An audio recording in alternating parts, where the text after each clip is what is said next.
Rushed into the ER, found my ex, the guy I turned gay. You've been reckless since we split. They said fate always finds a way to make you face what you've been running from. For Yamin, it happened under the sterile hum of hospital lights, blood on his shirt, panic in his voice, and the one person he thought he'd never see again standing in front of him, his ex. But not just any ex. The man he once swore he'd never hurt again.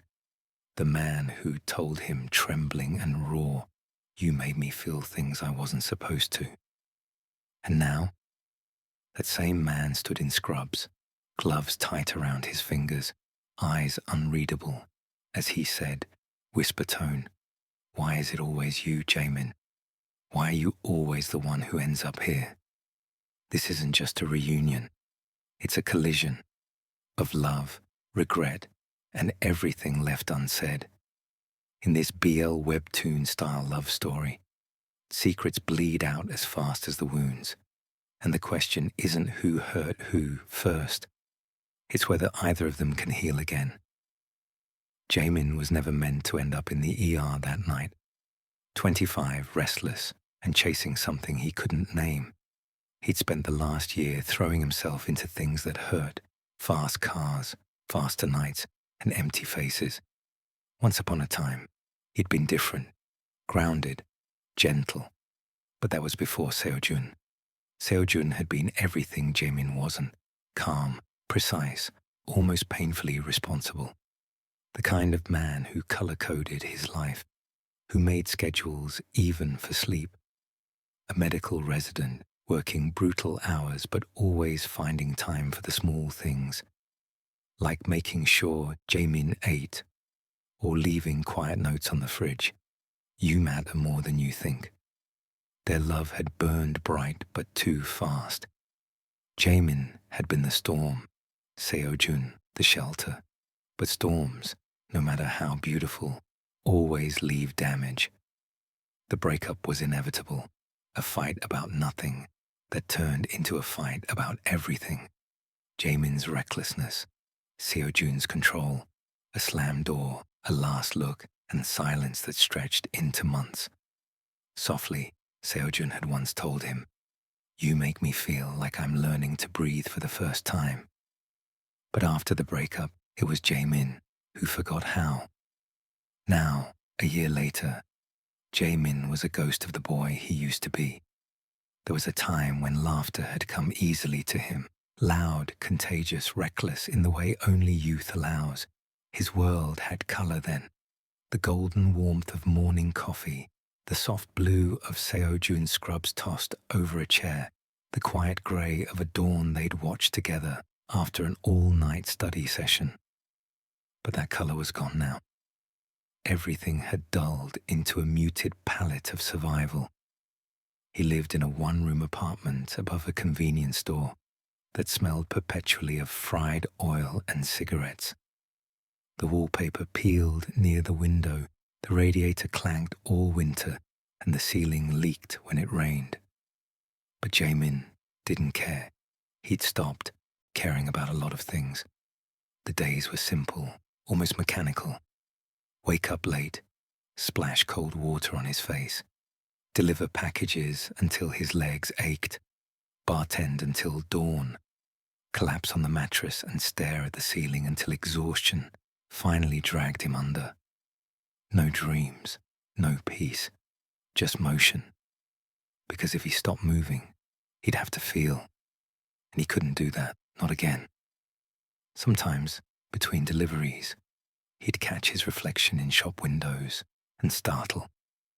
The man staring back looked older than 25, eyes ringed in sleepless grey, lips drawn tight as if holding back a secret that might cut him open if spoken aloud. His hair, once soft and unruly, was now constantly hidden under a worn-out cap. His uniform, faded red with the logo barely visible anymore, hung loose around his body, just like the life he'd stopped trying to fill. Softly. Once upon a time, he'd been the kind of boy who lit up rooms without realizing it. There had been laughter Noise, chaos, the kind that came naturally to people who still believed the world was a place meant for them. But that spark, that reckless, unfiltered joy had dimmed somewhere along the way.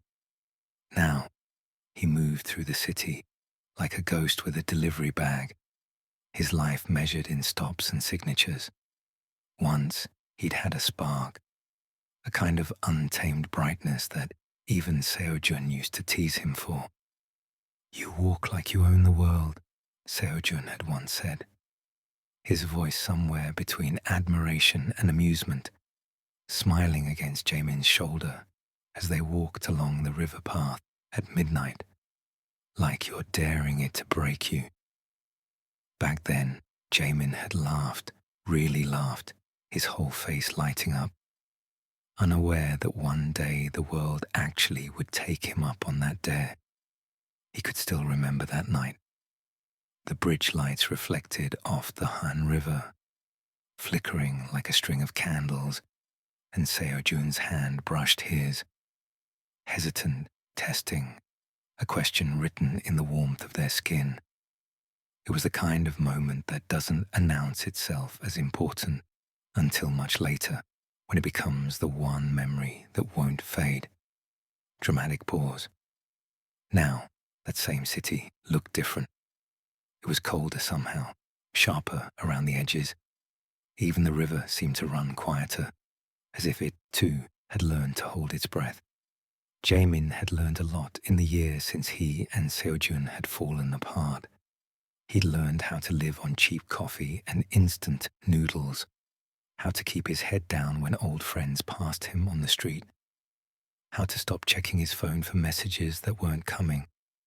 He told himself he was fine, that work was enough. But the truth was, he didn't remember the last time he'd really felt alive. Sometimes, when his shift ended late and the streets were nearly empty, he'd ride his scooter to the bridge where they used to meet. He'd park there, engine still running, the city humming softly beneath him. From there, he could see the glow of the hospital across the river, Seojun's hospital. He never went closer. He didn't need to. Just knowing Seojun was out there, somewhere still breathing, still working, still shining, was both comfort and punishment. Once, Seojun had wanted to be a doctor who saved people like his mother, people too tired, too forgotten, too far gone. He'd promised he wouldn't turn cold like the others. Jaemin used to believe him. He used to believe in a lot of things. But love had a way of changing when reality set in. It hadn't ended with a fight. Not really. There were no shouting matches, no slamming doors, just a slow drift, like two boats tied together that eventually stopped pulling in the same direction.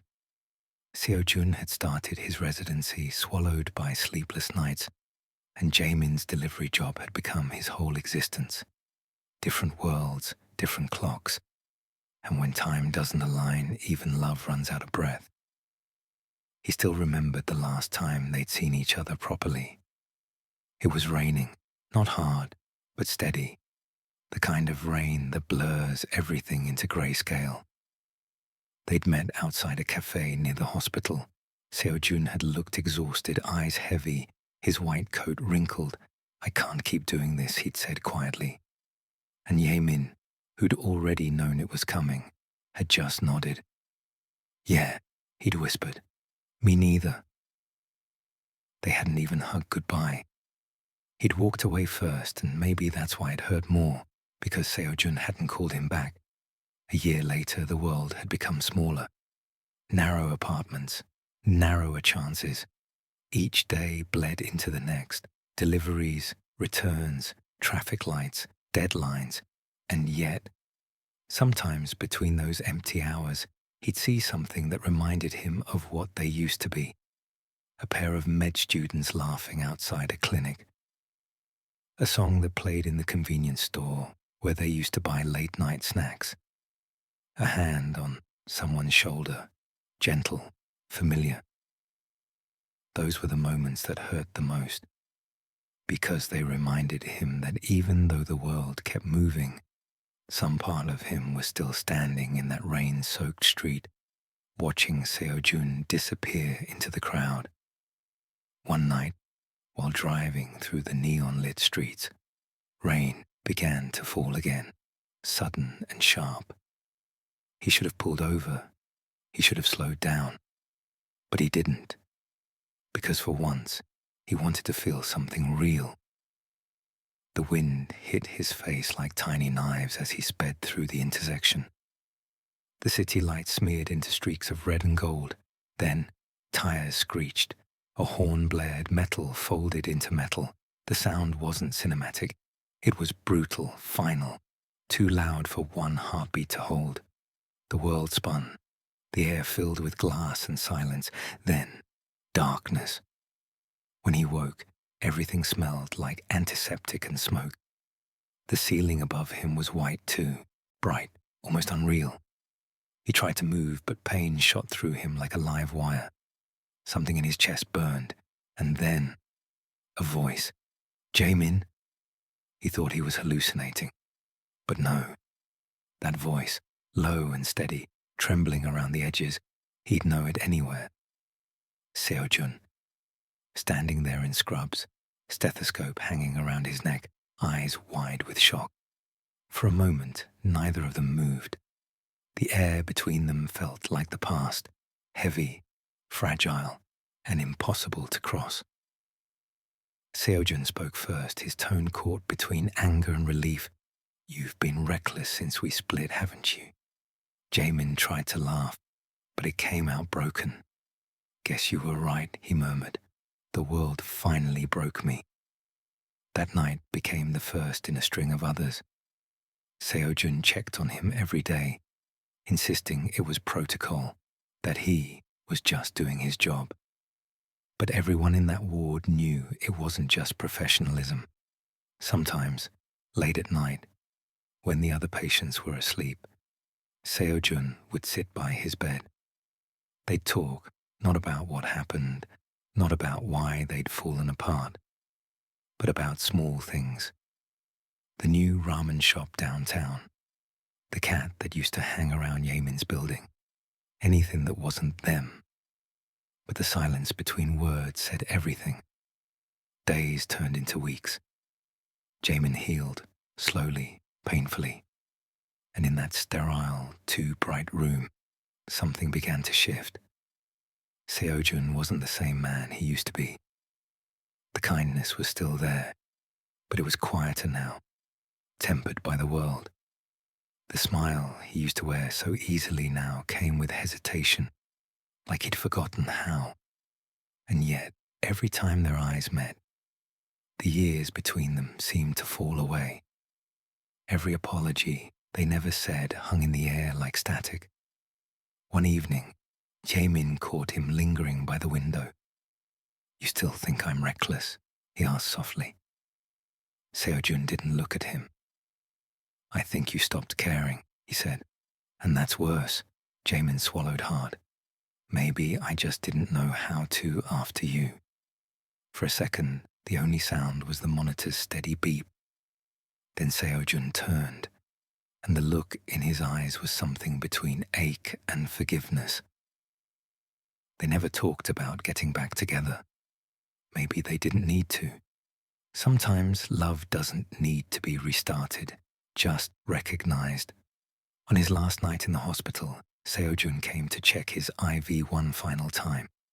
When he turned to leave, Jaemin reached out, his fingers brushing Seojun's wrist. Hey, he said quietly, thanks for saving me. Seojun smiled, small, tired, but real. Don't make me do it again. Their hands lingered longer than they should have. And for the first time in a long time, Jaemin felt that old spark flicker, faint, but alive. He walked out of the hospital 2 days later, limping but breathing. The city looked different again, brighter this time, as if forgiving him for leaving it behind. He didn't know what would happen next, maybe nothing, maybe everything. But when his phone buzzed with a new message, Just one word, dinner. He didn't hesitate. He smiled, the first real one in months, and texted back, "You buying, doctor?" Sometimes love doesn't end when you think it does. It just waits, quietly, patiently, for you to find your way back to it. Even after the wrecks, the silences, the years apart, it's still there. Unspoken, maybe, but real. And maybe that's what being human is about. Learning to forgive the parts of ourselves that love too much, too carelessly, too late. Because in the end, the heart doesn't count the years, or the breakups, or the distance. It only remembers the person who once looked at you like you were worth saving. Maybe the world had taken that dare. Maybe it had won. The city at night was both his comfort and his punishment. He liked how anonymous it made him feel, the way neon lights painted everyone in the same artificial glow, how rain washed over the streets like forgiveness. He worked at a small bar downtown, the kind that didn't ask questions. A quiet place, tucked between a pawn shop and an all-night ramen stand. The regulars were mostly men like him, tired, half lost, looking for noise to drown out silence. He poured drinks with mechanical precision, smiled when he needed to, laughed when the tips were good. But when the bar emptied out and the lights dimmed, he'd linger at the counter, tracing circles on the wood with his finger, lost in thought. Every now and then, a familiar song would play, something soft, something slow, and his chest would tighten painfully, because Seo-jun had loved that kind of music. And suddenly, he'd be right back there, in that tiny apartment they used to share, Seo-jun humming absent-mindedly while making tea, Jae-min teasing him for being boring. The memory always ended the same way, with a quiet apology that never reached the other's ears. It was raining again that night, the kind of heavy, unrelenting rain that makes the city feel smaller. The streets shimmered with reflection, headlights smeared across puddles like liquid gold. Jaemin's shift ended late, past midnight. The last train had already left, and the streets were almost empty. He didn't mind the walk. It gave him time to breathe. He zipped his jacket, pulled his hood low, and shoved his hands into his pockets.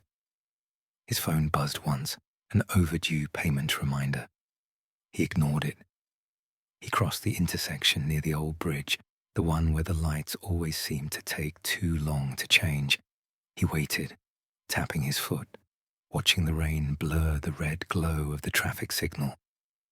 And that's when it happened. A roar of an engine, headlights too bright, a flash of metal slicing through the rain. Someone shouted, tires screamed, and then impact. Dramatic pause, metal folded into metal, a sound like the world tearing itself apart. Jaemin's breath caught. His body twisted instinctively, but it was too late. The world spun hard and fast, and everything shattered into fragments of noise and light. Glass rained like stars. The air left his lungs in a single violent rush. His knees hit pavement, skin tore, blood bloomed through fabric. The smell of gasoline filled his nostrils, and then nothing but silence.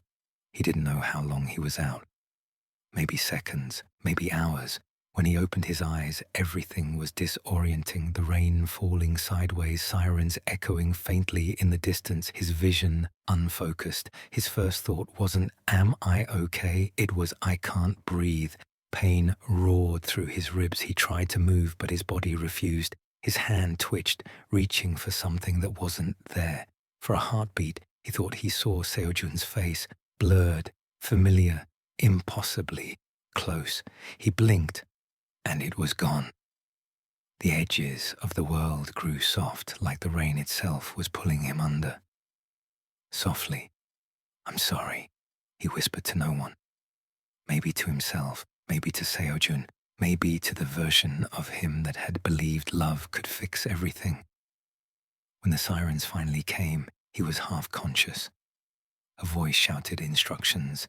Hands lifted him, cold metal pressed beneath him. The stretcher jolted, and a sharp pain ripped through his side. He gasped, but no sound came out. BP dropping. Someone yelled, pulse weak. The ambulance door slammed. The world narrowed into flashing red and blue lights reflected in the rain. Somewhere in that blur, a paramedic tried to keep him awake. Hey, stay with me. What's your name? Jae-min. Good. You're gonna be okay, Jae-min. He wanted to believe that, but the darkness felt too inviting. He let go. When he opened his eyes again, everything was white, blinding, sterile, humming with the faint buzz of machines. His throat burned, his mouth dry. Beep, beep, beep. He turned his head slightly, and pain lanced down his spine. The hospital room blurred. At first, he thought it was just another dream, until he heard it, that voice, calm, precise, so achingly familiar. Pressures stabilizing, keep monitoring his oxygen levels. Dramatic pause. No, it couldn't be. He blinked, and through the haze, he saw him. Seo-jun. Hair slightly longer than before, circles under his eyes, but still him. Still the man Jae-min had loved and ruined. Their eyes met for the first time in a year, and in that moment, time didn't just stop. It folded. Jae-min. Seo-jun's voice cracked slightly, just enough to betray the calm mask he wore. Jae-min's lips parted, but no words came out. His throat was too dry, his mind too fogged. Seo-jun leaned closer, checking the monitors like it was the most natural thing in the world, like his hands weren't trembling. Don't move, he said softly. You're safe. Safe. The word hit like a blade. He wanted to laugh, to scream, to ask why fate had to be this cruel. Out of all the doctors, out of all the hospitals in the city, why him? But he didn't say anything. He just stared. Because how do you speak when the person who once kissed you goodnight is now the one keeping you alive? As Seo-jun adjusted his IV, fragments of memory flickered in Jae-min's mind. The way Seo-jun used to fall asleep on the couch, textbooks open, glasses slipping down his nose. The way he'd whisper, "You're my chaos, but I love you anyway." They had been good once, beautiful even, but they'd broken something delicate. Trust, maybe, or the illusion that love could survive everything.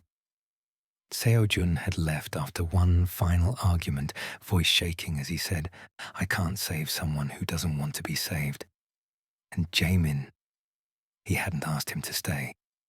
Now, here they were, different roles, same gravity. When the nurse stepped out, leaving them alone, the silence felt like a living thing. Seo-jun finally spoke. "Do you remember what happened?" Jae-min nodded weakly. "Car, red light." "You're lucky," Seo-jun said. "You could have." He stopped himself, exhaling sharply. Jae-min smiled faintly. "Could have joined the statistics." Seo-jun shot him a look. "Don't joke about that." "Why not? It's funny, isn't it? You patch up people like me every day. Not people like you," Seo-jun said quietly. "Just you." The words hung there, raw, dangerous, honest. And in them, Jae-min heard everything Seo-jun didn't say. You still matter. You still hurt me. I still care. The rain outside kept falling. The machines kept beeping. But inside that room, something fragile began to move again. That night, when the shift changed and the hallway lights dimmed, Seo-jun came back.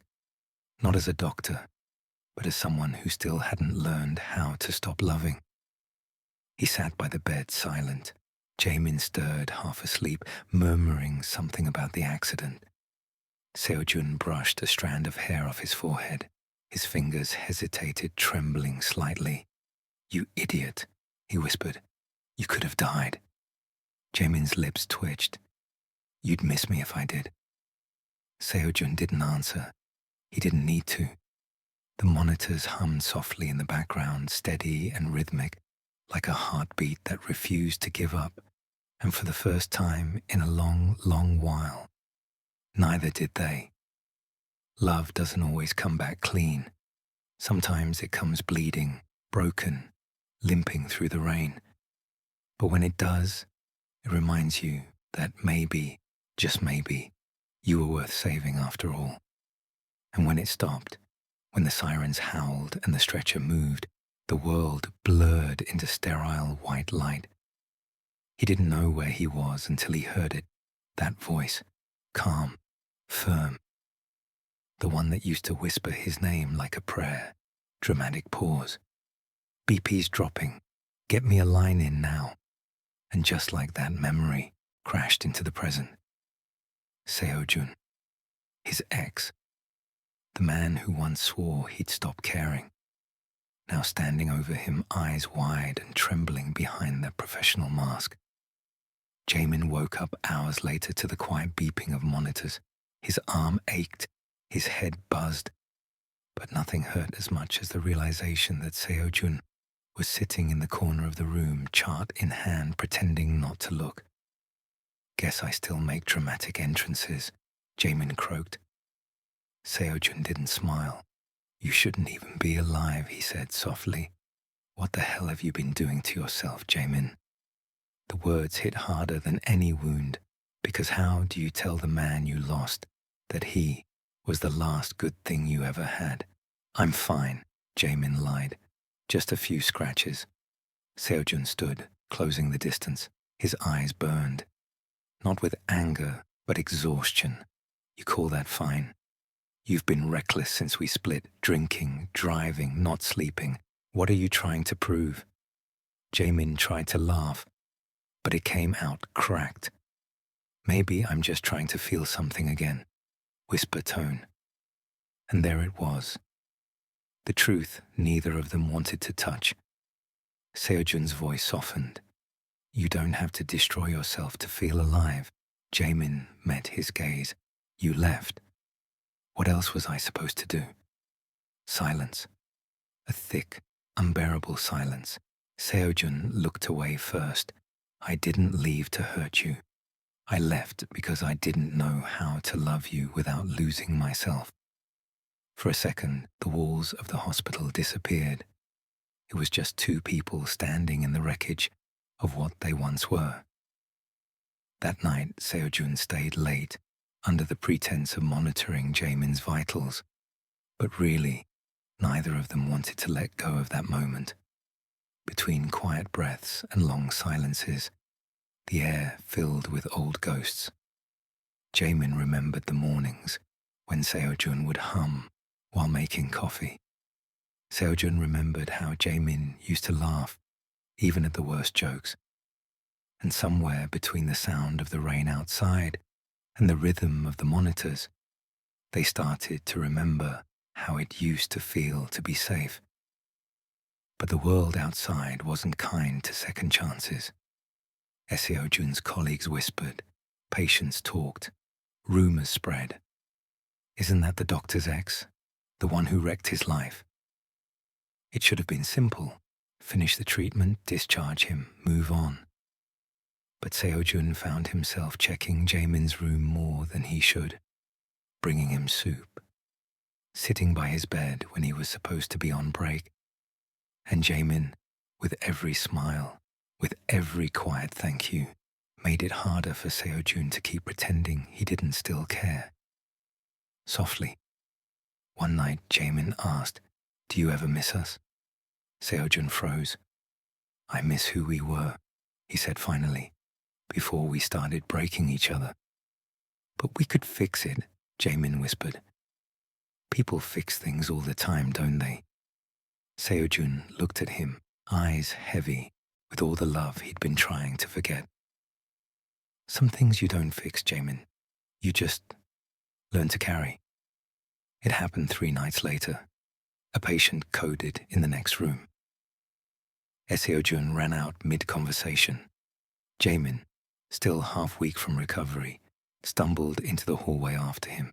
He saw it then, Seo-jun fighting to save a life, voice hoarse, eyes fierce, and for the first time, Jaemin understood what love had cost him.